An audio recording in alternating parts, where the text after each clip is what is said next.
Well, church, if you hadn't picked up on it already, we're in Judges chapter 20. And so go ahead and give you a chance to find your place there. You are reaching a point in this book where, as you come to the end, you're starting to see how if sin is left to run its course, what it's going to look like in your nation, what it's going to look like in families and homes and lives. In the religious houses, they would have synagogues and temples. We have church houses, but it's a mess.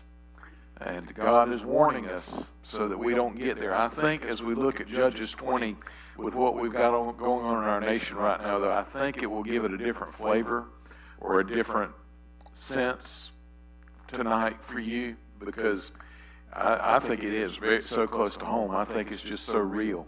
And we're so closely connected to what we'd read. I think if we had read about this a year ago and we'd been in this book a year ago at this chapter, I don't think it would have the impact that I think it would have tonight.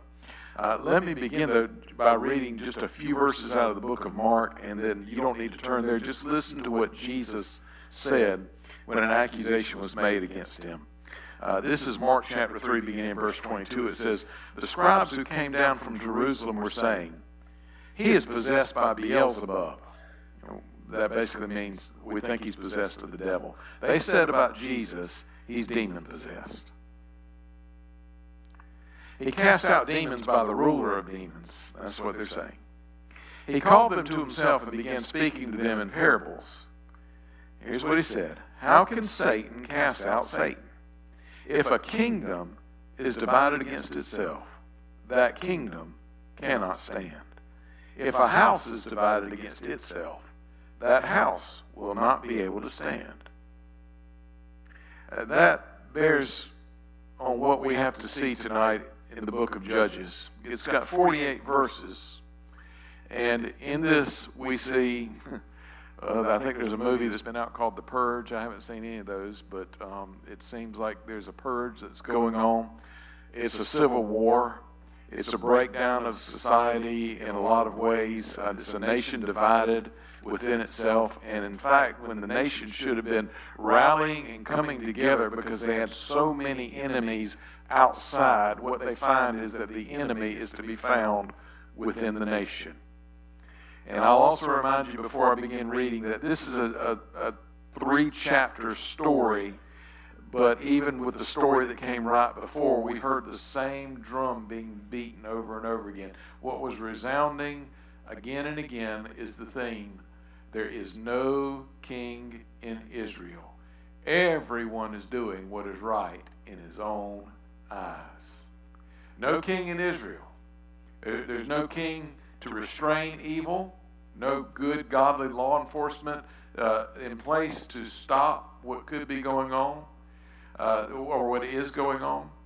On the flip side, there's no bad king in Israel leading the people astray. They've chosen to go that way all their own. There would come a time when there would be bad kings over and over again, but you don't have that. Here you just see the people going their own way. But the big old idea that I've been hammering home to you is also that there is no king in the sense that God, who is king over Israel, has been rejected. The people have turned their back and turned away from their Creator, from the one that saved them, rescued them, brought them out of Egypt. They were slaves. They served a horrible taskmaster called Pharaoh, and God set them free, gave them land, property, homes, farms, wealth, gave them freedom, gave them everything. And once God blessed them, they turned their back on the one that had done so much for them and went their own way. When we get to this text, we are about 2 to 3 generations removed from the people coming into the land. It has not been that long since Joshua was leading the people into the land, and yet now we see that in a short amount of time, within just a few generations, the people have wholeheartedly turned away from God. And we're seeing in these texts the repercussions of what happens when a nation begins to turn its back away from God. When we say that there's no king in Israel, the question that should resonate with us is there a king in my life? Is Jesus my king? Is Jesus my Lord? Is the one that died and rose again, ruling and reigning in my life and in my heart? Because if I say Jesus is Lord, I mean He's my king. He's my boss. He's my master. He tells me what to do. I serve Him. That's what it means when Jesus is king. But in this day and in our nation, God has been rejected. Specifically, Jesus has been rejected in large part by many. And we are seeing a nation that used to be known as a Christian nation turn away from God. And we're starting to see our nation divide and fracture and be at war with itself. And so we get to this text, and what I'm going to do, because there are 48 verses in this chapter, I'm not going to do what I usually do, which is read the whole text and come back to the beginning. I'm going to read it and talk to you as we go through, but I'm going to give you three big thoughts or ideas. The first is just going to be based on the first couple of verses, which is, number one, the leaders are phonies and hypocrites. Number two, that the people are polarized and division abounds. And number three, destruction has been determined by God. And so with that in mind, let me read these things, and every one of these things will show you how a nation becomes polarized, divided, and falls apart. And it's a warning to us so that we would not go where they have gone. We need to listen and learn. Here's what it says, beginning in verse 1 of Judges chapter 20. It says, Then all the sons of Israel, from Dan to Beersheba, including the land of Gilead, came out. And the congregation assembled as one man. Now notice what it says here, to the Lord at Mizpah. The chiefs of all the people, even all the tribes of Israel, took their stand in the assembly of the people of God, 400,000 foot soldiers who drew the sword.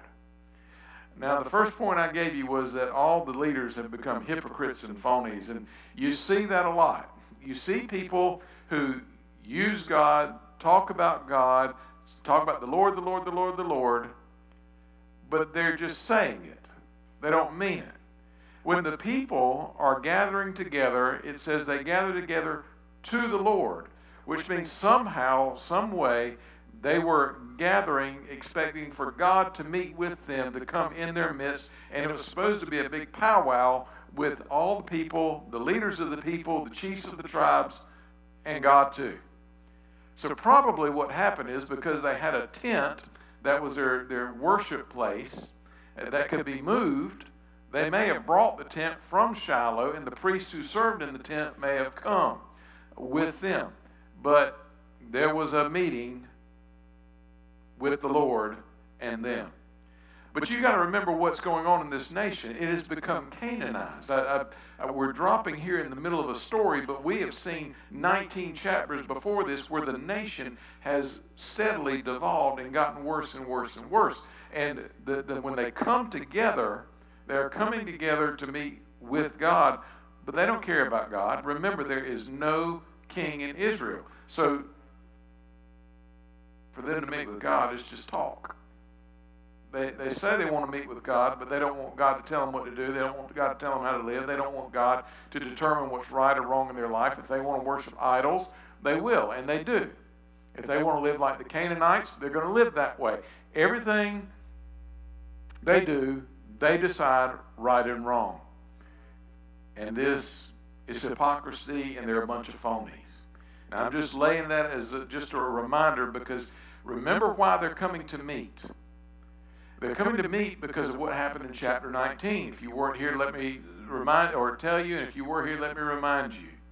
A priest, a Levite priest, he's not really a priest, he's a Levite, but he's of a priestly tribe, he's coming through traveling. He stops off in a town to spend the night, and this man with his wife and his servant have the house they're staying in surrounded, and a gang of men want to rape this man. And it's very much similar to Sodom and Gomorrah. This man takes his wife, throws him out as one would throw a scrap to the dogs, and they ravish her and they kill her. Now they're coming together, the nations, the tribes of the nation are coming together to talk about this incident. Why are they coming together? How did they even know about it? Because once she died, he takes his wife, cuts her up into little pieces, and sends the pieces out across the land. And according to verse 30 in the last chapter, they say nothing like this has ever happened. And it hadn't happened Very often in many places has it. Have you ever had a foot show up to your house, and an arm or a leg? And what in the world is this about? Somebody sent a body part here. Well, that's what he did. He sent body parts throughout the land, and it got everybody excited, got everybody upset. So now they're showing up to meet. They said, there's something wrong here. We got to fix this problem. And they show up to meet with one another in the presence of the Lord, supposedly. But again, they don't recognize or acknowledge God as their king. And even in our nation today, we see that. You see a lot of politicians that talk the God game, they talk the church game, they talk the religious game, morality. And you see a lot of religious leaders that call themselves that, the reverend, and you fill in the blank, and they're not very reverend. I'd say some names, but I'm going to just keep my mouth shut. And so when you get into the next section, you see that those that are gathered together become polarized. Now, watch how this happens. Verse 3 says, the sons of Benjamin. Now, Benjamin was the tribe where the priest was going through, where he stayed in one of their towns. Remember, there's 13 tribes of Israel. 12 of them have property. One tribe, the Levites, is spread all throughout the land. So you really got 13 tribes, 12 pieces of property that are like states, 12 different states as part of the nation of Israel. Benjamin is one of those states, named after their father, going way back. So the sons of Benjamin heard that the sons of Israel, that's everybody else, had gone up to Mizpah, that's a town that's not far from Benjamin. And the sons of Israel said, tell us, how did this wickedness take place? So the Levite, the husband of the woman who was murdered, answered and said, I came with my concubine to spend the night at Gibeah, which belongs to Benjamin. But the men of Gibeah rose up against me and surrounded the house at night because of me. They intended to kill me. Instead, they ravished my concubine so that she died. And I took hold of my concubine, and I cut her in pieces. I sent her throughout the land of Israel's inheritance. For they have committed a lewd and disgraceful act in Israel. Behold, all you sons of Israel, give your advice and counsel here. Now, you're going to start to see the nation become polarized at this point. And I think a lot of what you see happen just in these verses, you see happen a lot in our day and time. For instance, the religious leader, so-called religious leader, is now inciting the people to violence.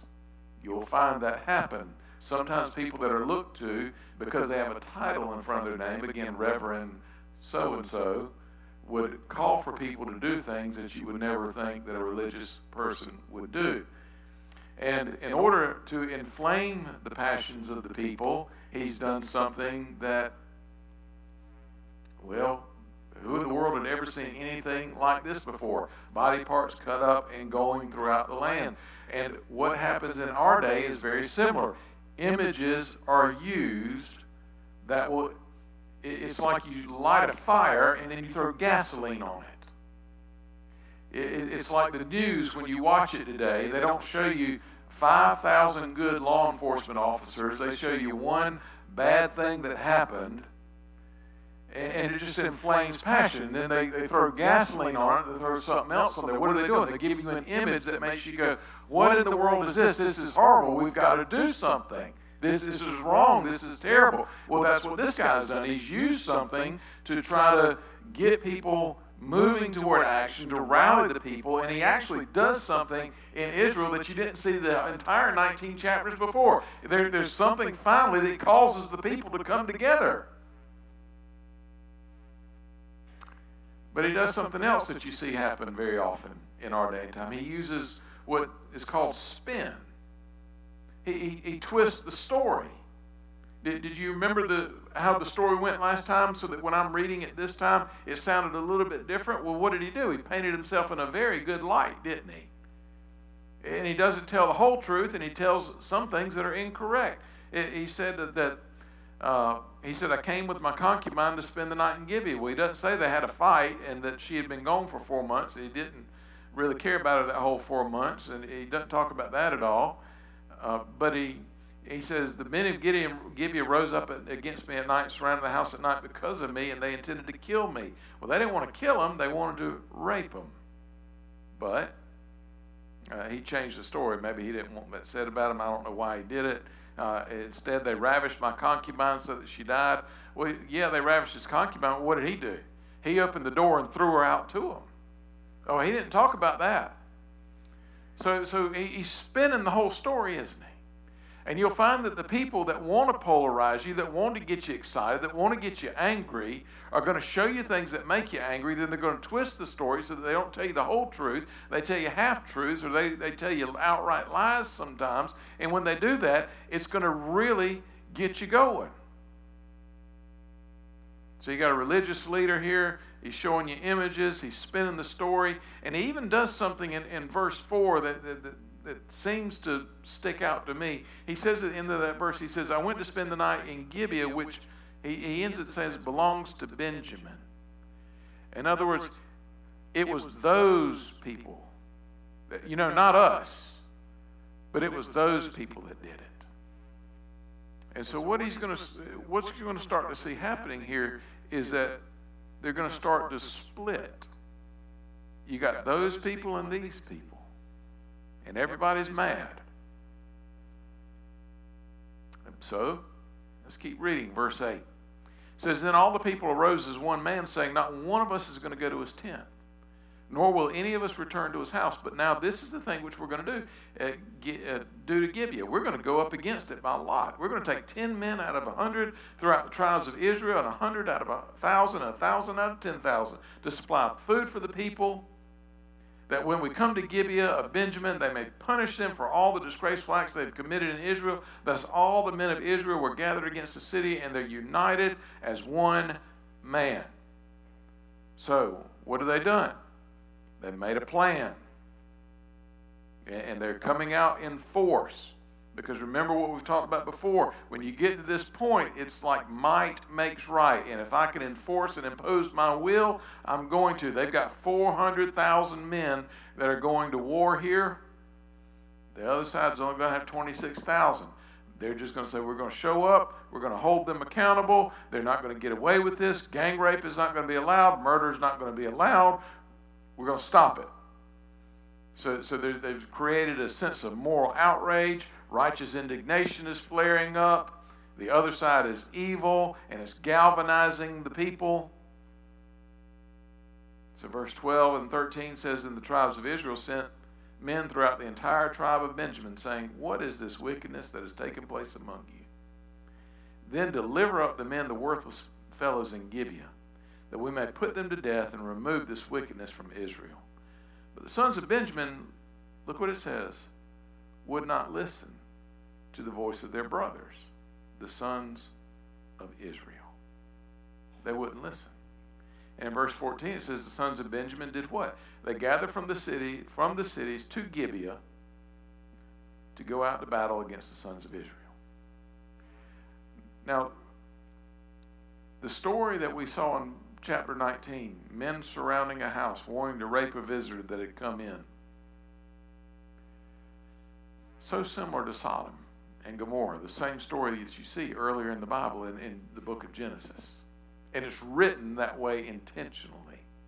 It almost overlaps in many of the ways that it's written. There's a purpose behind that. Within Israel, one of the cities of Israel had become Sodom and Gomorrah. If you know what happens to Sodom and Gomorrah, God judges it and destroys it.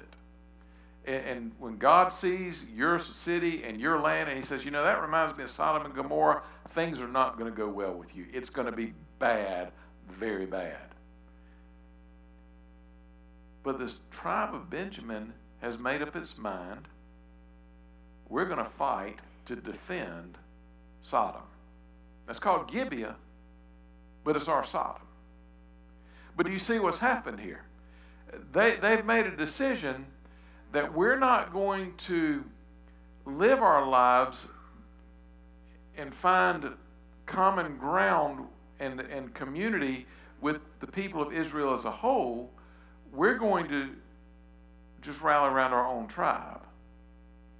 So you got the tribe of Benjamin, but you got the whole people of Israel. You would think that common sense would say, align yourself with the bigger group, not the smaller group. that we're all one big people. We've all got to live together as a nation. And we're not going to defend these people who are doing wrong. We're going to do the right thing and hold them accountable for it. We're going to bring truth and justice out, but instead they don't do that. And so when people say, it doesn't matter what you say, we're not going to listen, because these are our people and we're fighting to defend our people instead of doing what's right, you're going to have problems. I think we see a lot of that in our day and time as well. People are aligning themselves they're aligning themselves with groups. They're finding themselves to be part of tribes and communities, but not the bigger group. In other words, even in America today, people don't say, I'm an American citizen. They say, I'm one of these. Sometimes it breaks down just a little bit. I'm an Italian American, something like that. I'm an Irish American. But sometimes it gets even smaller. Well, my community has to do with and they would say a sexual orientation or the color of my skin or something like that. And so it shrinks and it shrinks and it shrinks, when ideally it would be really good if everybody was just part of the big group instead of everybody trying to find a small group to join with. The biggest group you can say is human race. We're all part of the human race. We're all image bearers of God. We belong to the human race. We've got to work together, live together, get along with one another, and everybody's an individual. But the Jewish people, of all people, I mean, they should have said, we've got a common history, we've got a common religion, a common culture, we've got the same deliverance story, we've got the same language, same family, same nation under God. We're all one people here. And the tribe of Benjamin says, no. That's our city, that's our people. They may have done what they've done, but they're ours. We're going to fight to defend them. What's happened? The nation is now split. It's become polarized. Instead of being a unit, you've got a group within the nation that separated itself. You almost could say you've got two groups that have chosen to separate themselves, but I don't know that was the original intention of the 400,000 that were going there to start with. And remember that we saw this last week. There's only one name in this entire story that's mentioned. You'll see it later on. The loss of names kind of signals there's a loss of identity, that there's a loss of humanity, in the sense that humanity is being devalued at this point, that people are being dehumanized, and they aren't being seen as individuals who make individual choices that have to be held accountable for the choices they make. They're seen as part of a group, and it's the group that's seen and not the individual. I think we see that in America today too. It's not a good thing, but it's here. So let's keep reading. Verse 15. From the cities on that day, the sons of Benjamin were numbered 26,000 men who draw the sword. So it's 26,000 for Benjamin, and that's not very much against 400,000. 26,000 men who draw the sword, besides the inhabitants of Gibeah, who were numbered 700 choice men. So you got 26,700 total. Out of all these people, 700 choice men were left-handed. Each one could sling a stone and a hair and not miss. So they've got firepower. It's not just sword, but they can hit you with a rock and kill you, which gives them a pretty good advantage back in that day and time. Then the men of Israel, besides Benjamin, were numbered 400,000 men who draw the sword. All these were men of war. Remember what we're talking about now. We started out with the leaders and become hypocrites and phonies, and now the people are getting polarized. Well, the two sides are polarized against each other, and one of the sides, in verse 14, the side of Benjamin, has made up its mind, we're going to fight. We're going to war. So 26,700 of them line up against 400,000. They're willing to die, to fight and to die to defend Sodom and Gomorrah and the actions that took place. They don't care that it was gang rape. They don't care that the woman died. They don't care about the homosexual issue. It's our people. We're fighting to defend our own. So verse 18 says, now the sons of Israel rose. They went up to Bethel. The word Bethel means the house of God. And they inquired of God. They said, who shall go up for us first to battle against the sons of Benjamin? And the Lord said, Judah shall go up first. So the sons of Israel rose in the morning and camped against Gibeah. And the men of Israel went out to battle against Benjamin, and the men of Israel arrayed for battle against them at Gibeah. Then the sons of Benjamin came out of Gibeah and felled to the ground on that day 22,000 men of Israel. But the men of Israel, encouraged themselves and arrayed for battle again in the place where they had arrayed themselves the first day. Now, I told you the first point was about the leaders being fallen. I told you the second point was about the people being polarized. And the third point is what? Destruction has been determined. It starts here in verse 18. Now, they asked God a question, didn't they? Who's going to go first? And so God sends Judah out there, and 22,000 died. How many died on the other side? 0. Now, I think most people in here would say, all right, if you're going to have a war, and on one side you got 400,000, and on the other side you got 26,000, where are you going to put your money? Who's going to win that fight every time? Everybody's going to put their money on the 400,000, aren't they? So why'd they lose? Let me keep reading. Let's keep reading, and we'll talk about it for a second. I want to plant that seed in your mind. I want you to think about it for a minute. The sons of Israel went up, verse 23, and they wept before the Lord until evening. Now remember, verse 22 says they've already arrayed themselves again in battle, but now they're crying before the Lord, and they're inquiring of the Lord, saying, shall we again draw near for battle against the sons of my brother Benjamin? The Lord said, go up against them. So the sons of Israel came against the sons of Benjamin the second day. Benjamin went out against them from Gibeah the second day and fell to the ground again, 18,000 men. So how many died the first day? 22,000. How many died the second day? 18,000. 10% of the men lie dead, strewn across the battlefield, and not one person on the other side has died yet. All these drew the sword. Then all the sons of Israel and all the people went and came to Bethel, and they wept. Now, I ask you a question. Why in the world do you think that God sent them in there if they're just going to lose? Remember the point. Destruction has been determined. Remember the big idea that we started with. There's no king in Israel. When they went to the Lord and asked the Lord, what was the question? Who's going first? Don't you think if the Lord is the king, the question ought to be something like this? God, what do you want us to do? God, should we even go? Is there a difference there? Is there a difference in saying to God, God, I've made up my mind what I'm going to do. Bless it. God, I'm going to go start this business. God, I'm going to go build this building. I'm going to build this house. God, I'm going to... You fill in the blank. God, this is what I'm going to do. And you just tell me the best way to do it. If the Lord's the king, what do you do? God, what is your will? Not my will, but thy will be done. There's a humility. There's a sense of, God, I don't say what I do. You say what I do. I don't come to God and tell him what I'm going to do. I come to him humbly asking, God, what do you want? Destruction has been determined. What happens when the Lord is not your king? Eventually, God will give you over. How in the world do you send 400,000 people against 26,700 and you lose 10% of your force in 2 days? There's a general getting fired. I mean, that's bad right there. But listen, if you want God to give you victory, then God's got to be in it. You can go fight, but if God doesn't go with you, you're going to lose. Is that not the lesson God's teaching them here? Had they said, God, we're not going without you. God, if you want us to go, you got to go with us. But what did they do? They thumped their chest and said, hey, 400,000, we're not going to lose anyway. God, why don't you just tell us which one gets the glory? Tell us which tribe to send out there first.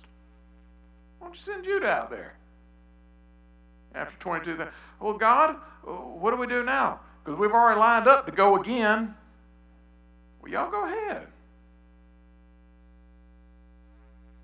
And 2 days later, 40,000 are dead. And churches make this mistake all the time. God, let me tell you what we're going to do. They don't ask God what they ought to do. God, this is what we're going to do. Now bless it. Boy, you'll blow it there. Because every now and then God will say, go ahead. Y'all do what you want to do. And you'll find out what it's like trying to do it without me. But they had enough humble pie. So verse 26. They come and they weep before the Lord, and it says they remained there before the Lord and they fasted that day until evening. They offered burnt offerings, peace offerings before the Lord. And the sons of Israel inquired of the Lord, for the ark of the covenant of God was there. And Phinehas, there's the only name, son of Eleazar, son of Aaron's son. Aaron was in the wilderness with Moses. This is his grandson. This is how we can date it. Phinehas was the one, well, he was a radical man. He's somebody. He killed a couple people one time, and man, he's tough. But that's just Phinehas. Phinehas was there, and he was the high priest. So he stood before the minister in those days. Shall I yet go out to battle against the sons of my brother Benjamin, or shall I cease? Do you see the difference now? There's been a change. It's not we lining up to go, God, tell us, you say when. It's God, what do you want us to do? They've humbled themselves, they've fasted, they've prayed, they've asked God's permission, and the Lord said what? Go up for tomorrow, look at the next word, I am going to deliver them into your hand.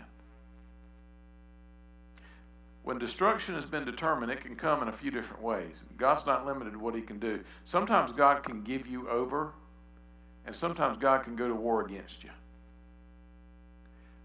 God's showing up to go to war against those who would defend Sodom and Gomorrah.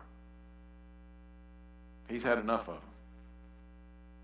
And so now the battle's on. The Bible says Israel set men in ambush around Gibeah. The sons of Israel went up against the sons of Benjamin on the third day. They arrayed themselves against Gibeah as at other times. The sons of Benjamin went out against the people and were drawn away from the city, and they began to strike and kill some of the people as at other times on the highways, one of which goes up to Bethel and the other to Gibeah in the field, about 30 men of Israel. So it looks like things are going like they've gone before, right? But the sons of Israel said that they're struck down before us, as at the first. But the sons of Israel said, let us flee, that we may draw them away from the city to the highways. So what are they doing? They're setting them up. God's put something in their heart. They're going to do an ambush. So that the men of Israel arose from the place, and they arrayed themselves at Baal Tamar.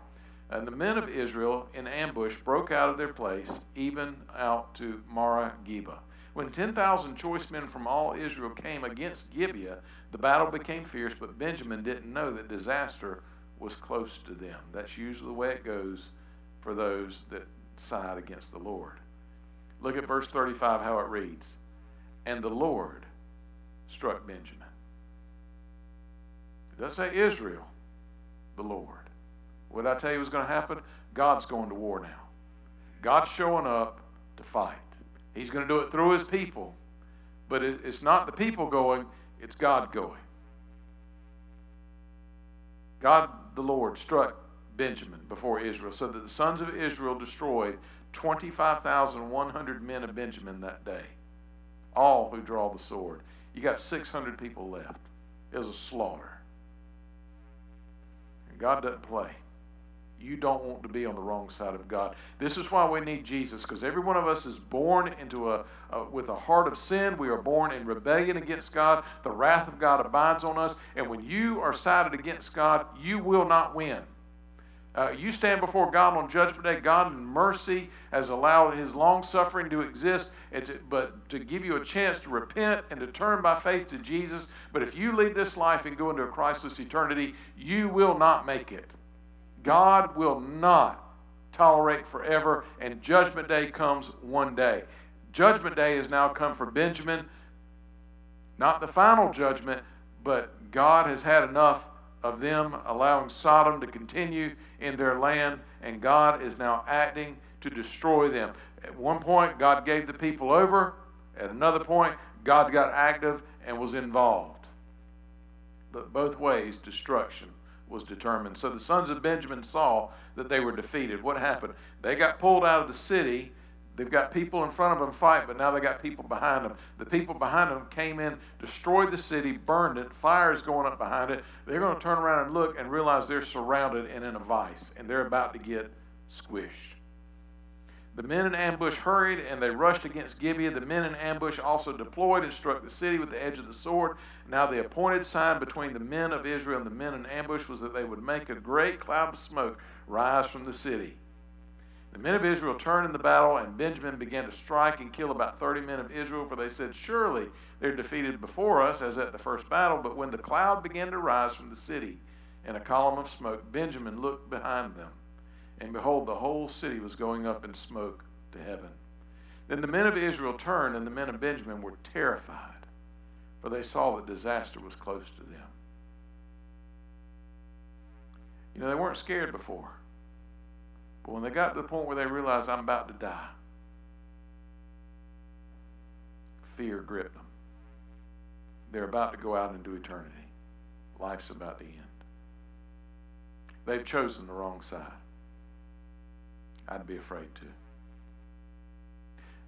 Therefore, they turned their backs before the men of Israel toward the direction of the wilderness, and they were trying to run, scared, and trying to get away. It says, but the battle overtook them while they came out of the cities, destroyed while those who came out of the cities destroyed them in the midst of them. They surrounded Benjamin, pursued them without rest, and trod them down opposite Gibeah toward the east. Thus 18,000 men of Benjamin fell. All these were valiant warriors. The rest turned and fled toward the wilderness to the rock of Rimmon, but they caught 5,000 of them on the highways, overtook them at Gidom, and killed 2,000 of them. So all of Benjamin who fell that day were 25,000 men who drew the sword. All these were valiant men, but 600 men turned and fled toward the wilderness to the rock of Rimmon, and they remained at the rock of Rimmon 4 months. The men of Israel then turned back against the sons of Benjamin, struck them with the edge of the sword, both the entire city, with the cattle and all that they found. They also set on fire all the cities which they found. How does a nation fall? It becomes polarized. It begins fighting within itself. You saw how it started to happen. But in the end, really, what you are seeing is the consequence of sin that's been allowed to run its course. You're seeing where God has let the nation decline because it's chosen to walk away from him, and it's come to this. One of the tribes of Israel is virtually wiped out. Just a few small number of men remain, and they don't even have a wife to marry. They're going to be extinct very soon unless something happens. That's the rest of the story in chapter 21. The nation is polarized. The leaders are phonies and hypocrites. No one serves God, and in the end, there's destruction. When there's no king in your land, what are you going to unite around? What's going to hold you together? What unifies you? See, if Jesus was the God of America, if everybody in America had the same God, if we all worshiped Jesus, then we could come together and stay together. If God was the king of Israel in this day and time, you wouldn't have people defending that which is indefensible. You wouldn't have people willing to fight and die over that which is evil. But you do. Because they've not chosen God to unite around. They've chosen their tribe. They've chosen their group. And if we're all just going to have our own little groups, and we're going to disagree, and we're going to have spin come our way that tells us the other side is evil and paints them in the worst possible light, and we see things that reinforce that, it's just going to inflame things that we don't need to come out. There's a way out of this for America, is to turn back to Jesus. But there needs to be a way out of it, starting with individuals and starting with the church. This is one of the reasons we say that racism is evil, it's wrong, it's disgusting, Every one of us is a human being made in the image of God. We all come from Adam and Eve. We can have groups, but we have to look at people as individuals and base what they do, base who they are on what they do, not on the tribe they belong to. You can't just look and say everybody's the same that's part of that one group. That's not right. You wouldn't want somebody to do that to you. You're an individual. You make your own choices. Put your faith in God through faith in Jesus Christ. Let him save your soul, reclaim you, change the way you feel about others. Ask God to forgive you of any hatred that you've had toward others. And remember what the gospel writer said, the Apostle John in 1 John, he said, you cannot hate your brother who you have seen and say you love God whom you haven't seen. If you're going to say you love God, you've got to be willing to love your brother too. That's Christian. That's Jesus. Because Jesus wasn't one of us and he came down and became one of us. And Jesus, who is Jewish, saved me, a Gentile. I'm not of his race. I'm not of his color. I'm not of his culture. And he said, I'm going to love you anyway. And we who are Christians are supposed to do the same thing. Father, in the name of Jesus, we love you and thank you tonight for showing us and teaching us from your word. God, help us to apply it to our lives, to live accordingly, and to be the best we can for you and your kingdom. Jesus, we have seen our nation in this chapter tonight. God, you put this chapter at the end because this is where you reach the long run of sin. And Lord, America's there. And only you can save us. I don't know how. I don't know what you're going to do. But God, I know if you don't do something, we're not going to make it. So God, I pray that you save us from ourselves. Let us see the enemy as being someone without, not within. May the enemy be a spiritual enemy, evil and the devil and Satan and worldliness. But Lord, help us to stop fighting amongst ourselves and seeing other groups as the wrong, other parties and other peoples. But God, may we unite as humans, as Americans, as Christians. And Lord, we'll thank you for all that you do in our hearts and lives. In Jesus' name, amen. Have a good night, church. God bless you.